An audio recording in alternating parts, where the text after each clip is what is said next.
인류의 스승 석가모니 공자 소크라테스 예수 어떻게 살라고 하는가 120번째 시간입니다. 씨 뿌리는 자의 비유라는 소제목 하에 모두 8개의 질문으로 구성되어 있습니다. 자, 질문을 먼저 읽어보도록 하겠습니다. 1번 예수의 유명한 가르침 중 하나가 씨 뿌리는 자의 비유입니다. 어떤 내용인가요? 2번 이 비유에는 길가에 떨어진 씨, 돌밭에 떨어진 씨, 가시떨기 속에 떨어진 씨, 좋은 땅에 떨어진 씨의 4가지 사례가 등장합니다. 이 중 열매를 맺는 씨는 어느 곳에 떨어진 씨인가요? 3번 이 비유에서 씨가 상징하는 것은 무엇인가요? 4번 길가에 떨어진 씨는 싹이 트기 전에 새들이 날아와 먹어버린다고 합니다. 무슨 의미인가요? 5번 돌밭에 떨어진 씨는 싹이 트기는 했는데 해가 뜨자 말라버린다고 합니다. 무슨 의미인가요? 6번 가시떨기 속에 떨어진 씨는 싹이 터서 자라기는 하는데 가시가 기운을 막아 열매를 맺지 못한다고 합니다. 무슨 의미인가요? 7번 좋은 땅에 떨어진 씨는 30배, 60배, 100배의 결실을 맺는다고 합니다. 무슨 뜻인가요? 8번 당신의 마음밭은 길가, 돌밭, 가시떨기, 좋은 땅 중 어느 것에 해당하나요? 자, 이렇게 해서 모두 8개의 질문입니다. 자, 지난 시간까지는 우리가 사탄 마귀에 대해서 살펴보았고요. 이제 오늘 120번째 시간부터는 이제 주제가 좀 이제 바뀌게 됩니다. 자, 스승들의 이 가르침을 받아들이는 사람이 있고 받아들이지 못하는 사람이 있습니다. 세상에는. 자, 그리고 그 스승들의 가르침을 받아들여서 스승들처럼 이제 되는 사람이 있고 되지 못하는 사람이 있다라는 것이죠. 우리 석가모니 부처님의 그 가르침을 쫓아가는 우리 보살님들 중에 정말 이 열반의 경지에 올라서 그런 해탈을 누리시는 그런 분들이 있는가 하면 공부를 열심히 함에도 불구하고 깨달음을 얻지 못하는 그런 분들도 분명히 있는 것이지요. 공자님의 가르침에서도 마찬가지입니다. 공자님의 가르침을 이제 쫓아가는 그런 문도들을 이제 군자다 이렇게 얘기를 하는데 그 중에 이룰 성자를 쓰는 성인이 되시는 분들이 있고 또 되지 못하시는 분들이 있다라는 것이죠. 소크라테스의 가르침 역시 마찬가지입니다. 자, 소크라테스의 그 가르침을 받아서 정말 진정 지혜를 사랑하는 이 지혜를 얻는 자가 있고 지혜를 얻지 못하는 자가 있다. 또 예수님의 가르침을 쫓는 그 성도님들 중에서도 그 예수님의 버금가는 예수님처럼 되는 분들이 있고 그렇지 못한 자들이 있다라는 것이죠. 자, 왜 그런가? 이 문제에 대해서 자, 오늘부터 이제 또 뭐 한 10몇 회에 걸쳐서 이제 살펴보고자 합니다. 자, 오늘은 그 첫 번째 시간으로 씨 뿌리는 자의 비유에 대해서 살펴보고자 합니다. 자, 1번부터 정답을 찾아가 보도록 하겠습니다. 자, 1번. 예수의 유명한 가르침 중 하나가 씨 뿌리는 자의 비유입니다. 어떤 내용인가요? 하는 질문입니다. 자, 예수님의 이 가르침, 예수님이 이 땅에 오셔서 하나님 나라의 비밀, 하나님 나라의 복음을 전하러 오셨다. 예, 이걸 이제 자기의 사명의 하나로 이렇게 천명을 하셨습니다. 그래서 예수님이 공생의 3년 동안 그 제자들에게 많은 가르침들을 이제 이야기를 해주셨는데요. 자, 그 중에 가장 첫 번째 비유 중에 비유로 가장 첫 번째 비유로 꼽히는 것이 바로 이 씨 뿌리는 자의 비유입니다. 자, 어떤 내용인가 하는 것인데요. 자, 그 마태복음 13장에 이제 그 내용이 좀 자세히 나와 있습니다. 마태복음 13장은 흔히 이제 천국 비유장이다 이렇게 이해를 하고 있습니다. 왜냐하면 이 마태복음 13장에 그 예수님이 그 천국을 여러 가지로 비유해서 하신 내용들이 이게 함께 모아져 있습니다. 그래서 마태복음 13장을 천국 비유장이라고 하는데, 자, 그 중에 첫 번째로 수록된 그 비유가 바로 이 씨 뿌리는 자의 비유입니다. 마태복음 13장 3절부터 9절까지가 이제 비유를 말씀하시는 대목인데요. 한번 그 부분 읽어보도록 하겠습니다. 자, 마태복음 13장 3절부터 9절까지.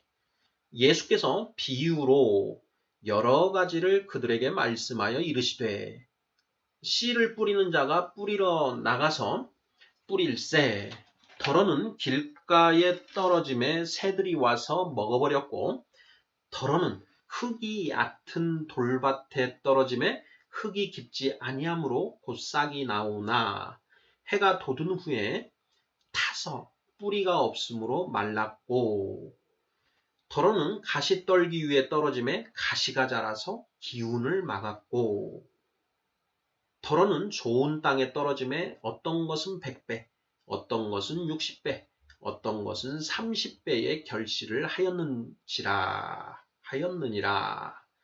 귀 있는 자는 들으라 하시니라. 이렇게 말씀을 하셨습니다. 바로 이것이 이제 씨 뿌리는 자의 비유입니다. 내용이 복잡하지 않지요. 예. 어떤 사람이 씨를 뿌리러 나가서 씨를 뿌렸다. 자, 그런데 길가에 떨어진 씨가 있고 돌밭에 떨어진 씨가 있고 가시떨기 위에 떨어진 씨가 있고 좋은 땅에 떨어진 씨가 있더라. 자, 이런 내용인 것이죠. 자, 그러면서 마지막에 귀 있는 자는 들으라 이렇게 말씀하십니다. 자, 귀 있는 자는 들으라. 무슨 뜻인가? 예, 알아들을 수 있는 사람은 알아들을 것이다 라는 이제 그런 의미인 것이죠.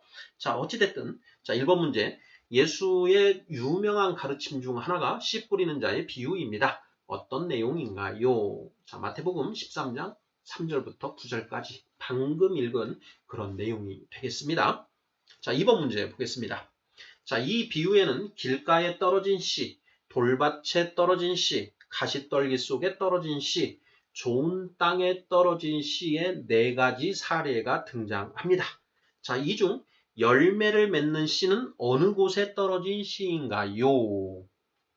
자, 정답은 무엇인가요? 자, 정답은 좋은 땅에 떨어진 씨, 이거 하나였죠. 더러는 좋은 땅에 떨어짐에 어떤 것은 100배, 어떤 것은 60배, 어떤 것은 30배의 결실을 하였느니라. 이렇게 되어 있습니다. 자, 좋은 땅에 떨어진 씨만 열매를 맺었다. 나머지 길가에 떨어진 씨, 돌밭에 떨어진 씨, 가시떨기 위에 떨어진 씨는 열매를 맺지 못했다. 이렇게 비유가 되어 있지요. 자, 정답은 이 중 열매를 맺는 씨는 어느 곳에 떨어진 씨인가요? 좋은 땅에 떨어진 씨. 이렇게 답을 하면 틀림없겠습니다. 자, 3번 문제입니다. 자, 이 비유에서 씨가 상징하는 것은 무엇인가요? 이렇게 되어 있습니다. 씨가 상징하는 것은 무엇인가요? 자, 예수님이 이 비유를 이렇게 비유의 말씀을 해주셨는데요. 비유로 이렇게 쭉 비유로 이렇게 이제 가르침을 베푸셨습니다. 자, 제자들이 이 가르침을 깨달았을까요? 못 깨달았을까요? 네, 제자들이 이 말씀이 무엇인지를 깨닫지를 못합니다. 예, 그래서 이제 그 예수님이 이 제자들에게 따로 이 비유의 뜻을 이제 설명을 해주십니다. 많은 사람들이 들었는데 그 제자들에게만 일단 이제 그 뜻을 설명을 해주신 것인데요. 그 설명의 내용이 마태복음 13장 18절부터 23절까지 이렇게 나옵니다. 자, 그 내용들 이제 문제로 구성을 해봤는데요. 자, 먼저 자, 이 비유에서 씨가 상징하는 것은 무엇인가? 씨가 상징하는 것은 무엇인가? 네, 마태복음 13장 18절, 19절 읽어보겠습니다. 자, 18절. 그런즉 씨 뿌리는 비유를 들으라. 19절.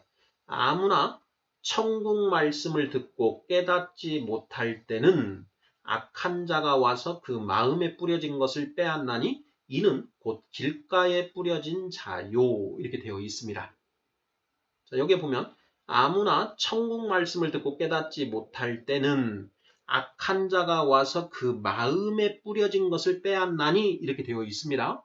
자, 여기서 뿌려진 씨. 자, 어떤 사람이 자, 씨를 뿌리는 자가 뿌리러 나가서 뿌릴 새 이렇게 되어 있습니다. 자, 이 씨가 무엇이냐? 예수님은 자, 천국 말씀이다. 이렇게 이제 풀이를 해 주신 것이죠. 씨가 곧 말씀이다. 어떤 말씀이냐? 천국의 말씀이다. 천국 복음이다. 이런 그 풀이를 해주시는 것이죠. 자, 3번 문제. 이 비유에서 씨가 상징하는 것은 무엇인가요? 자, 천국의 말씀 이렇게 답을 하면 정답이겠습니다. 다음 문제입니다. 4번. 길가에 떨어진 씨는 싹이 트기 전에 새들이 날아와 먹어버린다고 합니다. 무슨 의미인가요? 자, 길가에 떨어짐에 새들이 와서 먹어버렸고 이렇게 이제 비유를 하셨는데요. 이것에 대한 풀이를 이렇게 해주십니다. 자, 악한 자가 와서 그 마음에 뿌려진 것을 빼앗나니 이는 곧 길가에 뿌려진 자요. 이렇게 말씀을 하십니다. 자, 마태복음 13장 19절. 아무나 천국 말씀을 듣고 깨닫지 못할 때는 악한 자가 와서 그 마음에 뿌려진 것을 빼앗나니 이는 곧 길가에 뿌려진 자다. 자, 새들이 길가에 떨어진 그 씨를 새들이 와서 먹어버렸다. 그 씨는 말씀이었죠. 근데 그 말씀이 이제 받았는데, 말씀을 들었는데, 그게 깨닫지를 못하고 있는 거죠. 이게 무슨 말인가. 깨닫지 못하는 겁니다. 자, 그때 악한 자, 새들이 와서 그 씨를 먹어버렸다. 빼앗아 가버렸다. 이런 얘기죠. 악한 자가 와서 그 마음에 뿌려진 것을 빼앗아 가버렸다. 이것이 곧 길가에 뿌려진 씨에 해당한다. 이런 이제 그 풀이가 되는 것이죠. 예수님이 이제 예수님뿐만 아니라요. 석가모니, 공자, 소크라테스, 예수님, 우리 인류의 스승님들의 가르침들이 있습니다. 책에도 경전들에도 많이 쓰여져 있고 또 그것을 가르치는 선생들도 많이 있는데요. 자, 그분들이 그런 말씀을 해주시는데 그 말씀을 듣는 자가 그 말씀을 듣고 깨달으면 좋은데 깨닫지 못하고 뭔 말인가 하고 있을 때 뭔 말인가 하고 있으면 그 악한 존재가 와서 그 말씀을 가져가 버린다라는 것이죠. 마라 파피아스. 우리 불경에는 이제 마라라고 하는 이제 마귀가 이제 존재하고 성경에는 이제 사탄이라고 하는 그 존재가 있는데 이들이 악한 자입니다. 자, 이들이 와서 그 가르침, 귀한 그 교훈의 말씀을 쏙 가져가 버린다. 깨닫지 못하도록 하는 그런 내용으로 이해하면 맞지 않을까 싶습니다. 자, 다음 질문 5번 문제입니다. 자, 돌밭에 떨어진 씨는 싹이 트기는 했는데 해가 뜨자 말라버린다고 합니다. 무슨 의미인가요? 자, 마태복음 13장 5절. 더러는 흙이 얕은 돌밭에 떨어짐에 흙이 깊지 아니하므로 곧 싹이 나오나 6절. 해가 돋은 후에 타서 뿌리가 없으므로 말랐고 이렇게 되어 있습니다. 자, 씨를 뿌렸는데 그 씨가 공교롭게도 이 돌밭에 떨어졌다. 이 돌이 밑에 있고 그 위에 흙이 좀 덮여 있는 것이죠. 자, 흙이 있기 때문에 이제 씨가 싹은 나는데, 자, 돌 때문에 그 뿌리가 뻗지를 못하고 있는 그런 상태다. 그런데 이제 태양이 떠서 빛을 비추니 그 뿌리가 얕아서 결국은 그 태양 빛에 말라 비틀어져 버린다. 이런 것이죠. 자, 이것을 이제 예수님이 비유로 말씀하셨습니다. 자, 이게 무슨 뜻인가 하고 이제 제자들이 깨닫지 못하는데 예수님이 이 의미에 대해서 설명을 해 주십니다. 마태복음 자, 13장 20절, 21절인데요. 읽어보겠습니다.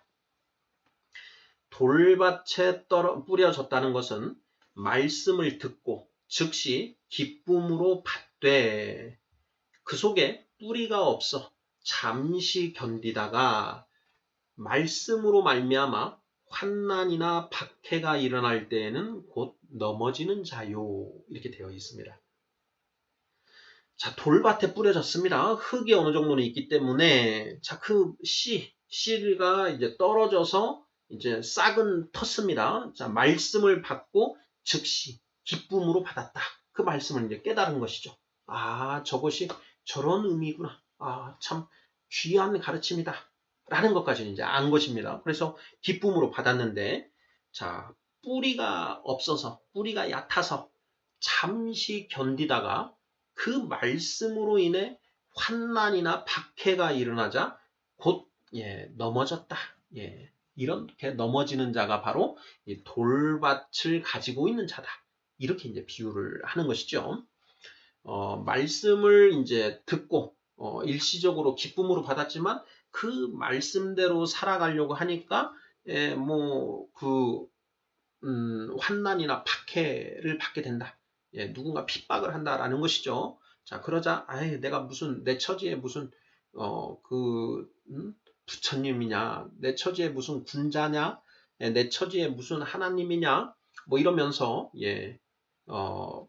버려버리는 그 말씀을 포기해버리는 이런 경우를 이제 돌밭에 뿌려진 씨로 이제 예수님이 비유를 하셨다. 이렇게 이해가 됩니다. 자, 6번 문제, 다음 문제입니다. 가시떨기 속에 떨어진 씨는 싹이 터서 자라기는 하는데 가시가 기운을 막아 열매를 맺지 못한다고 합니다. 무슨 의미인가요? 자, 마태복음 13장 7절이죠. 더러는 가시떨기 위에 떨어짐에 가시가 자라서 기운을 막았고 이렇게 되어 있습니다. 자, 씨를 뿌렸는데요. 그 씨가 공교롭게도 그 가시떨기 나무 위에 떨어졌다. 자, 그래서 그 가시떨기 사이에 이제 뭐 떨어졌습니다. 그래서 이제 싹이 트고 자라나긴 하죠. 그런데 이 가시 때문에 그 가시떨기 나무가 기운을 빼앗아 가죠. 양분을 가져가기 때문에 비실비실 이렇게 자라난다라는 것입니다. 비실비실 자라나서 결국은 열매를 맺지 못하더라. 이런 경우인데요. 이것이 도대체 무슨 뜻인가 하는 것입니다. 자, 마태복음 13장 22절에 그 의미가 이제 그 예수님이 의미를 풀어주십니다. 가시떨기에 뿌려졌다는 것은 말씀을 들으나 세상의 염려와 재물의 유혹에 말씀이 막혀 결실하지 못하는 자다. 이렇게 풀이를 하십니다. 자, 무슨 뜻인가? 자, 이 말씀을 받아서 그 말씀이 이 마음 밭에서 자라납니다. 자, 그런데 이 스승들의 가르침은 어떤가요?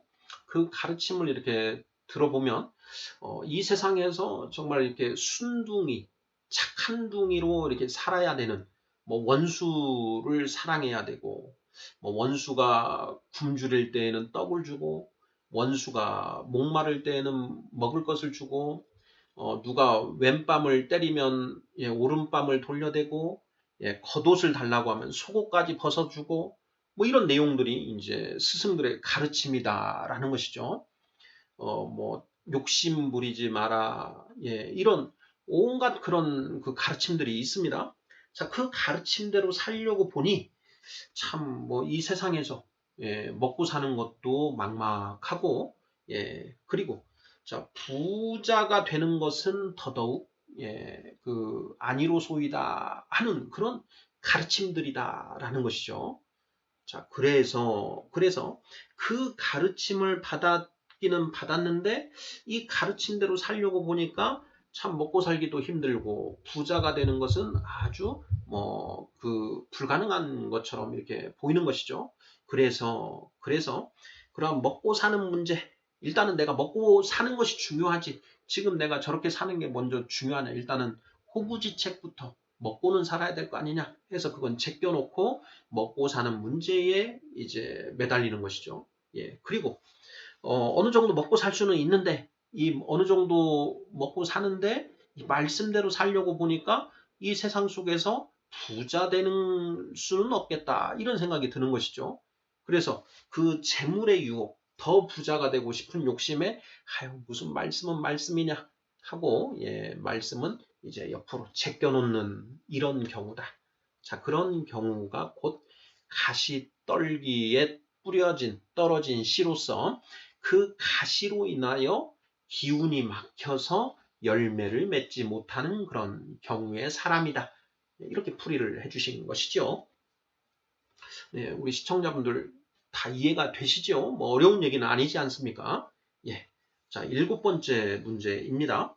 자, 좋은 땅에 떨어진 씨는 30배, 60배, 100배의 결실을 맺는다고 합니다. 무슨 뜻인가요? 자, 마태복음 13장 8절. 더러는 좋은 땅에 떨어짐에 어떤 것은 100배, 어떤 것은 60배, 어떤 것은 30배의 결실을 하였느니라. 이렇게 되어 있습니다. 자, 그 말씀을 듣고 그 말씀을 마음에 잘 새기고 그 말씀대로 이렇게 살아가면서 어떤 사람은 100배의 열매를, 어떤 사람은 60배, 어떤 사람은 30배의 결실을 맺었더라 하는 것입니다. 이런 차이가 어디서 나는 것일까? 그 사람이 어떤 깨닫고 하는 어떤 그런 재능의 차이일까? 아니면 그 사람이 이제 더 이 말씀대로 살려고 노력하고 더 말씀을 사모했기 때문일까? 뭐 이런 것도 한번 생각을 해봐야 되는데요. 저는 후자가 아닌가 이런 생각이 듭니다. 어떤 타고난 재능의 문제라기보다는 그 말씀을 온전히 붙들고 나아가는 어떤 그런 마음가짐에 따라서 100배, 60배, 30배의 차이가 나지 않는가 뭐 이런 생각을 하는데요. 자, 어찌 됐든 간에 자, 그 말씀을 붙들고 나아가 사람들 그래서 나아가서 열매를 맺는 자들이 곧 좋은 땅에 떨어진 씨의 경우다. 이렇게 이제 풀이를 할 수가 있다라는 것입니다. 자, 이 말씀에 대해서 이제 어떻게 예수님은 풀이를 하셨는가? 마태복음 13장 23절인데요. 좀 새겨 들을 부분들이 좀 있습니다. 자, 읽어보겠습니다. 좋은 땅에 뿌려졌다는 것은 말씀을 듣고 깨닫는 자니 결실하여 어떤 것은 100배, 어떤 것은 60배, 어떤 것은 30배가 되느니라 하시더라. 이렇게 되어 있습니다. 자, 좋은 땅이 무엇인가? 말씀을 듣고 깨닫는 자다. 깨닫는 자. 예. 그 말씀을 듣고, 그 말씀이 한 가지가 아니죠. 우리 스승들의 가르침이 많이 있는데요. 그 말씀을 많이 깨달으면 깨달을수록 열매가 더 많다. 100배. 예. 그리고 60배, 30배. 깨달음의 정도에 따라서 이렇게 달라진다. 이렇게 말씀을 하시는 것이죠. 자, 좋은 땅에 뿌려졌다는 것은 말씀을 듣고 깨닫는 자다. 깨닫는 자. 이게 중요합니다. 자, 우리가 지금까지 쭉, 그 스승들의 가르침을 살펴봤는데요. 4단계. 구도자의 길에 들어서서 깨닫는 자가 있고 깨닫지 못하는 자가 있다. 자, 깨닫는데도 크고 작은 깨달음이 있는데 가장 큰 깨달음, 무상정 등각, 무상정 등각, 없을 무자에 윗상자, 그리고 등, 같을 등자죠. 더 높은 것이 없는 그런 최상등의 깨달음, 이것을 얻어야 우리가 열반에 들어갈 수 있다. 이렇게 되어 있지 않습니까? 그러니까 그런 최고의 경지의 깨달음을 얻는 자가 있고 얻지 못하는 자가 있다. 이런 얘기죠.